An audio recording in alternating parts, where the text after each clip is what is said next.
अंमली पदार्थांच्या तस्करांविरोधात चंद्रपूरच्या स्थानिक गुन्हे शाखेने कारवाई केली आहे। नागपूरवरून भद्रावतीच्या दिशेने मोठ्या प्रमाणात एमडी ड्रग्ज घेऊन येणाऱ्या एका अट्टल तस्कराला पोलिसांनी बेड्या ठोकल्या आहेत। या कारवाईत तब्बल 14,11,000 रुपयांचा मुद्देमाल जप्त करण्यात आला आहे। ही धडक कारवाई घडली आहे नागपूर भद्रावती रोडवरील जमघट हॉटेल समोर। दिनांक 2 जून रोजी स्थानिक गुन्हे शाखेचे पोलीस निरीक्षक अमोल काचोरे यांना एका गोपनीय बातमीदाराकडून अत्यंत महत्त्वाची माहिती मिळाली। अब्दुल सिराज अब्दुल गफ्फार हा नागपूरचा रहिवासी आपल्या पांढऱ्या रंगाच्या होंडा अमेज कारने नागपूरहून भद्रावती येथे मोठ्या प्रमाणात प्रतिबंधित एमडी ड्रग्ज विक्रीसाठी घेऊन येत आहे।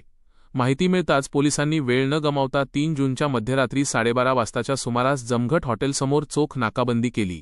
समोरून येणारी संशयित कार दिसताच पोलिसांनी ती थांबवली आणि कायदेशीर झडती घेतली।